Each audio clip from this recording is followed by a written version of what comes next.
तो सांग मैंने थंबनेल देखि तो जानी सारी जे आज आम पानी उठाइबा जीवु आ समय थिला राति 3टा पाखापाखि आम गाधोई सारी नुआ वस्त्र पिंधि बाहरिलु आउ एबे महाप्रभु पाखे दिनायत पूरा मन खोली हाथ टेकी देते तापर आम पानी बुड़ी माटी आनी गोटे बढ़िया शिवलिंग तैयारी कर आउ सेठी भी बहुत लोक थे आ सुविधा भी होता कारण पानी उठा समय जमी कहीं भी जमी गंड भर को न पशिबे आउ लाइट भी लगी पुलिस भी थिले।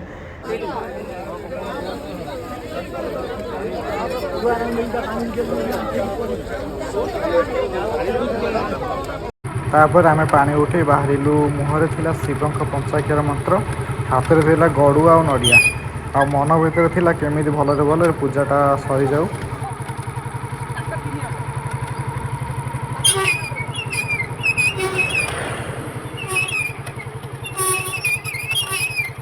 Odia.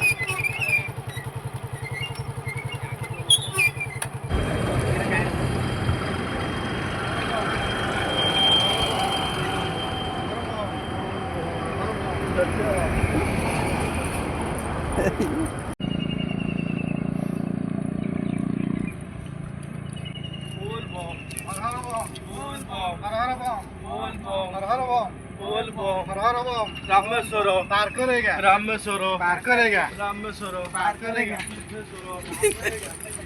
तापर मंदिर में पहुँची पानी ढाली सारी दीप लगे आउ मंदिर में भी बहुत गहली जली थिला कारण आज जेहेतु श्रावण मासर द्वितीय सोमवार तो सबु शिव भक्त आज एकाठी होते तो बहुत खुशी लगुला समस्त देखिकी आउ मंदिर परिवेश भी बहुत सुंदर थिला।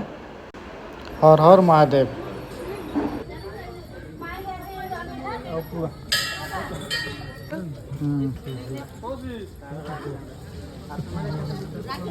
प्रभु भोलानाथ पाखे ये प्रार्थना करुचे जे प्रत्येक बोलबम भक्त भाई भौणी माने मनस्कामना पूर्ण हो सेमती महादेव आशीर्वाद रही था। हर हर महादेव। आपड़ जदि प्रकृत में महादेव भक्त होते ताले कमेंट बॉक्स में हर हर महादेव लिखि दिंतु आपणकर सब दुख दूर हो। आठी मंदिर में पहुँची भी ठाकुर बहुत भल भाव दर्शन करूँ आउ दीप गाड़ी तापर पूजा सरिया पर आम समस्ते एकाठी ही फेरी आज प्रसाद थिला अरुआ डालमा आउ दही काकुड़ी सहित भजा आउ तो सांग मैंने जब भिडियोटी भल लगी था प्लीज गोटे लाइक करूँ कमेंट करूँ आदि फेसबुक देखते फॉलो करूँ जदि यूट्यूब देखते सब्सक्राइब करूँ। रोचे धन्यवाद। जय श्री जगन्नाथ।